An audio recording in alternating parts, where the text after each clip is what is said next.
اور ایک اور حدیث ہے جو کم از کم صحیح بخاری میں 4 دفعہ ڈیٹیل کے ساتھ آئی ہے، وہ سیدنا ابو بکر کا خطبہ ہے نبی صلی اللہ علیہ وآلہ وسلم کی وفات کے فوراً بعد۔ خیر رسول اللہ فاختار الرفیق الاعلی من الجنہ۔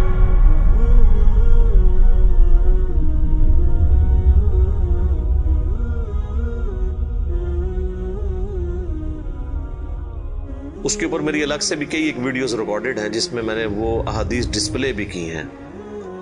صحیح بخاری کے اندر،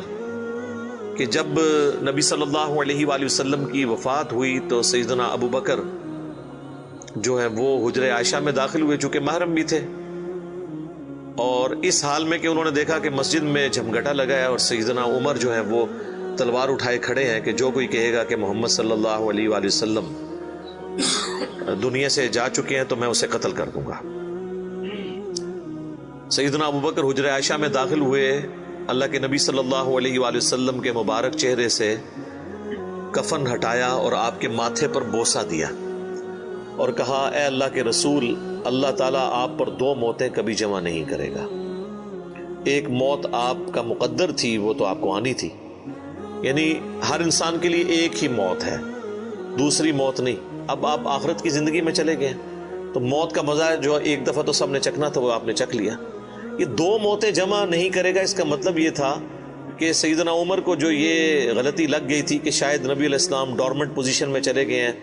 اور آپ دوبارہ دنیا میں واپس آ جائیں گے، جس طرح کہ سیدنا موسیٰ علیہ السلام کوہ طور سے واپس آئے تھے، تو اس کی آپ نے نفی کی کہ نہیں، اس طرح نہیں ہو سکتا، ایک ہی دفعہ موت آنی ہوتی ہے، اب حضور کو موت آئی، اب آپ دنیا میں واپس نہیں آئیں گے۔ سورۃ الواقعہ میں سورہ یاسین میں واضح موجود ہے کہ جو دنیا سے چلا گیا وہ واپس نہیں آئے گا۔ اور اس کے بعد سیدنا ابو بکر، صحیح بخاری کے الفاظ ہیں، مسجد نبوی میں آئے اور دیکھا کہ سیدنا عمر کے گرد لوگ جمع ہیں، تو وہ سیدھا ممبر پہ چڑھے اور کہا عمر کو اس کے حال پہ چھوڑ دو، یعنی اس وقت حضرت عمر کو یعنی سمجھانے کی لوگ کوشش کر رہے تھے، تو انہوں نے کہا ان کو چھوڑ دے، آپ میری طرف متوجہ۔ چونکہ سیدنا ابو بکر کا ایک مرتبہ اس حوالے سے سیدنا عمر سے بھاری تھا، لوگ ان کی طرف متوجہ ہوئے، تو انہوں نے ممبر پر چڑھتے ہی پہلا جملہ حمد و ثناء کے بعد جو بولا وہ پاکستان کے قانون 295C میں کروڑوں لوگ شاید اسے گستاخانہ جملہ سمجھتے ہیں، اگر ان کو پتہ نہ ہو کہ یہ سیدنا ابو بکر کا خطبہ ہے۔ ہم نے سوشل ایکسپیریمنٹ بھی کیا اس پہ، کسی کو بتایا کہ بھئی یہ دیکھیں، اگر کوئی شخص یہ کہے کہ جو شخص محمد کی عبادت کرتا تھا وہ جان لے کہ محمد مر چکے ہیں، اور جو اللہ کی عبادت کرتا ہے وہ جان لے کہ اللہ زندہ ہے، اسے کبھی موت نہیں آئے گی، تو آگے سے جواب سننے کو ملا، یہ کون گستاخ ہے جس نے یہ بات کی ہے؟ کوئی بھی نہیں، حضور کی تو عبادت کوئی بھی نہیں کرتا ہے، کون ان جملے بنا دو؟ تو ہم نے بتایا یہ بخاری شریف میں کم از کم 4 جگہ موجود ہے، وما محمد الا رسول، تو قرآن میں آیا نا۔ صحیح بخاری میں حضرت ابو بکر کے خطبے کے الفاظ یہ ہیں، من کان یعبد محمدا فان محمدا قد مات، جو کوئی بھی تم میں محمد کی عبادت کرتا تھا تو جان لے کہ محمد مر چکے، مات کے الفاظ ہیں۔ فإنه من كان يعبد محمدا فإن محمدا قد مات۔ وَمَن يَعْبُدُ اللَّهَ، اور جو کوئی اللہ کی عبادت کرتا ہے یا کرے گا، مضارع کا صیغہ استعمال ہوا ہے، فَإِنَّ اللَّهَ حَيٌّ لَا يَمُوتُ، تو بے شک اللہ تعالیٰ زندہ ہے، اسے کبھی موت نہیں آئے گی۔ تو یہ خطبہ آپ نے یعنی پڑھا، اور پھر اس کی دلیل میں سیدنا ابو بکر نے قرآن کی یہی آیت تلاوت کی، سورہ آل عمران آیت نمبر 144، اور امام بخاری نے کتاب التفسیر چیپٹر جو قرآن کی تفسیر کا لکھا ہے صحیح بخاری کے اندر، اس آیت کو انہوں نے ہیڈنگ بنا کے یہ حضرت ابو بکر کا خطبہ نقل کیا ہے، وما محمد الا رسول قد خلت من قبلہ الرسل افئن مات او قتل انقلبتم علی اعقابکم، محمد تو نہیں مگر ایک رسول، اگر یہ مر جائیں یا قتل کر دیے جائیں تو کیا تم دین سے الٹے قدم پھر جاؤ گے؟ وما محمد الا رسول قد خلت من قبله الرسل افإن مات او قتل انقلبتم على اعقابكم ومن ينقلب على عقبيه فلن يضر الله شيئا وسيجزي الله الشاكرين. اور جو کوئی دین سے الٹے قدم پھرے گا تو اللہ کا کوئی نقصان نہیں کرے گا اور اللہ تعالیٰ ثابت قدم رہنے والوں کو جزا دے گا، جو شاکرین ہوں گے، شکر گزاری کی روش اختیار کرنے والے۔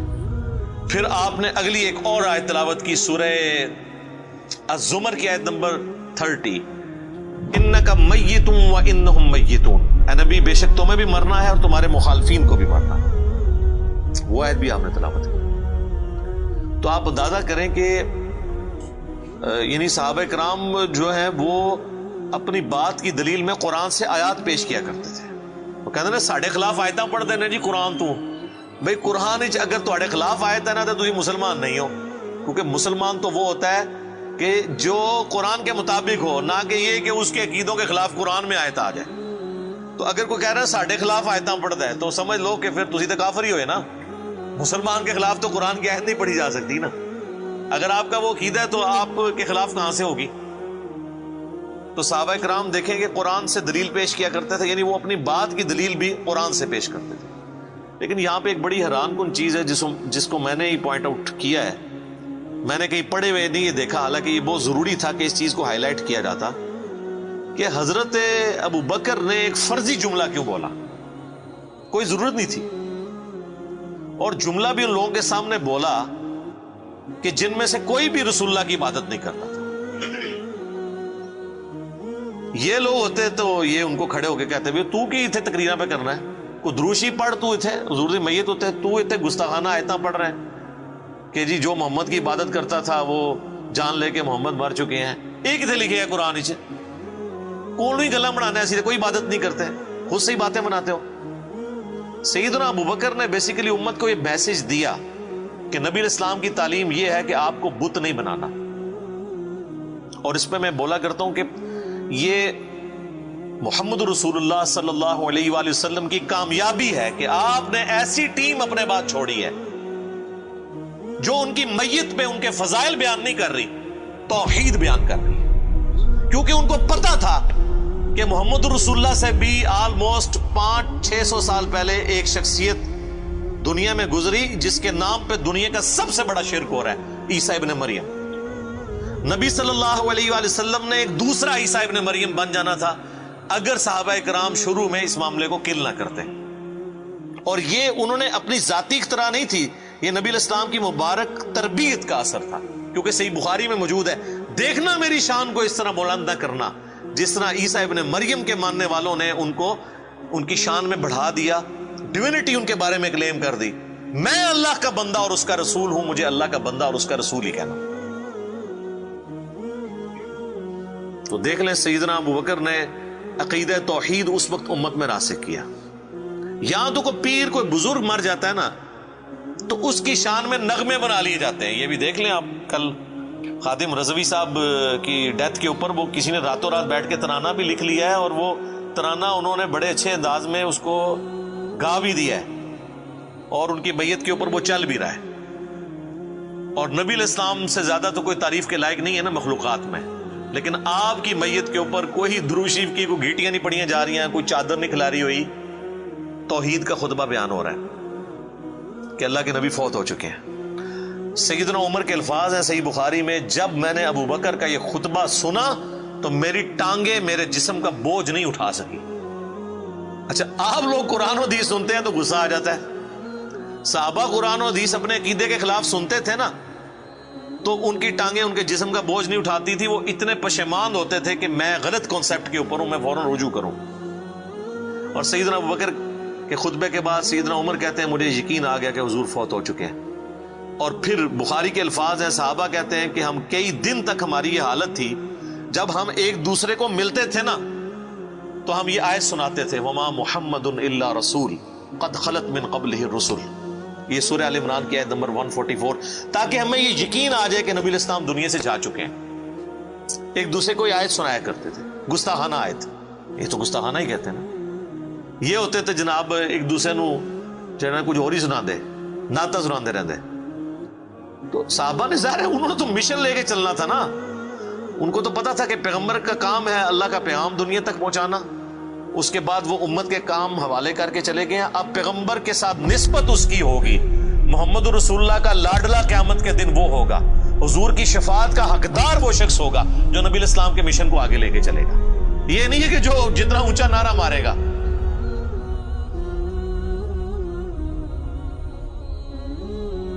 یہ چیز نہیں۔ ہم لوگوں نے تو اس حوالے سے بالکل کانسیپٹ جو ہے نا وہ بدل لیے ہوئے ہیں، چونکہ ہم نے قرآن پڑھا نہیں ہے، اس لیے ہمیں اندازہ نہیں ہے کہ قرآن پاک میں نبی صلی اللہ علیہ وآلہ وسلم کا سچا محب اور سچا پیروکار کس شخص کو ڈکلیئر کیا گیا ہے، جو آپ صلی اللہ علیہ وآلہ وسلم کا مددگار ہوگا ان کے دین کے بارے میں۔ یہ بڑی سخت آیت ہے جی، یقین کریں انسان ہل جاتا ہے جتنی بار اسے پڑھتا ہے۔ آیت نمبر ہے 157 اور 158۔ الذین یتبعون الرسول النبی الامی الذی یجدونہ مکتوبا عندہم فی التوراۃ، یعنی اہل ایمان کے بارے میں آ رہا ہے کہ یہ اس نبی کی پیروی کر رہے ہیں، اس نبی امی کی جس کا ذکر یہ لکھا ہوا پاتے ہیں اپنے پاس تورات اور انجیل میں۔ یأمرہم بالمعروف، جو انہیں حکم دیتے ہیں نیکی کا، وینہاہم عن المنکر، اور روکتے ہیں انہیں برائی سے، ویحل لہم الطیبات، اور حلال کرتے ہیں ان کے لیے پاکیزہ چیزیں، ویحرم علیہم الخبائث، اور حرام کرتے ہیں خبیث چیزیں، یعنی اللہ کے اذن سے وہ شریعت کا پیغام پہنچاتے ہیں۔ وَيَدَعُ عَنْهُمْ إِصْرَهُمْ وَالْأَغْلَالَ الَّتِي كَانَتْ عَلَيْهِمْ، اور جو بوجھ ان پر پڑ چکے تھے، جو ان کے گلوں میں توق تھے، جو خود ساختہ ایک قسم کی شریعت اڈاپٹ کر لی تھی، وہ ان سے دور کرتے ہیں۔ فَالَّذِينَ آمَنُوا، پس جو ان پر ایمان لائے، بِهِ، اس کے اوپر جو ان کے ساتھ نازل ہوا، وَعَزَّرُوا، اور ان کی عزت کرے، وَنَصَرُوا، اور ان کی مدد کرے، وَاتَّبَعُوا النُّورَ الَّذِي أُنزِلَ مَعَهُ، اور اتباع کرے اس نور کی جو ان کے ساتھ نازل ہوا، یعنی قرآن۔ اولئک هم المفلحون، یہی لوگ ہیں جو کہ فلاح پانے والے ہیں۔ یعنی اللہ تعالیٰ فرما رہا ہے کہ نبی صلی اللہ علیہ وآلہ وسلم کا سچا امتی کون ہے؟ جو کہ ایمان لے کر آئے ان پر، اس کے بعد ان کی عزت کرے۔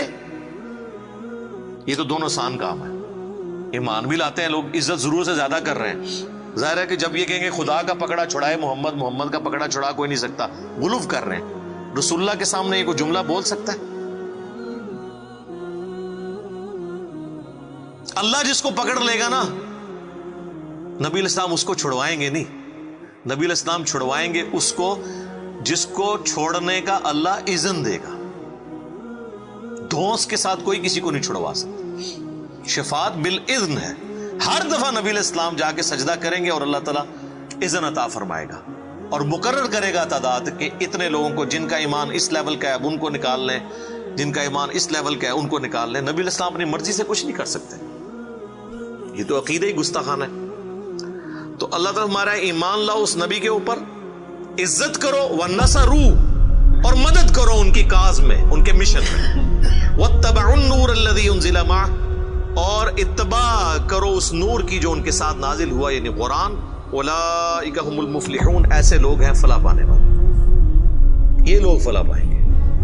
تو فلاح کے لیے صرف ایمان لانا ضروری نہیں ہے، بلکہ رسول اللہ کی مدد بھی کرنی ہے، آپ کی عزت اور تعظیم کے ساتھ آپ کی مدد اور قرآن کی پیروی۔ تو صحابہ اکرام نے حضور کی میت کے اوپر عقیدہ راسخ کر کے بالکل صحیح بات بتا دی، اور آپ دیکھیں صحابہ کو کبھی یہ وہم بھی نہیں آیا تھا کہ نبی علیہ السلام سے ہم نے جا کے اب ڈائریکٹ کوئی بات کرنی ہے، ورنہ آپ دیکھیں حضور کی میت رکھی ہوئی ہے، صحیح بخاری میں ڈیٹیل موجود ہے،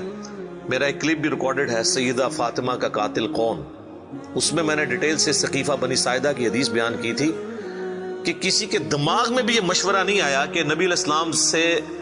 آپ کی ابھی میت باہر ہے، ابھی تو قبر میں نہیں گئے، جو لوگ قبر پہ جا کے مانگتے ہیں اور بزرگ باپوں کی، رسول اللہ تو ابھی ان کی میت باہر رکھی ہوئی ہے، جا کے آپ کے میت سے جا کے پوچھ لیں کہ یا رسول اللہ بتائیں آپ کا سکسیسر کون ہے آپ کے بعد۔ کسی کو وہم نہیں آیا۔ بعد کے لوگ پتہ نہیں کیا کیا دعوے کرتے ہیں۔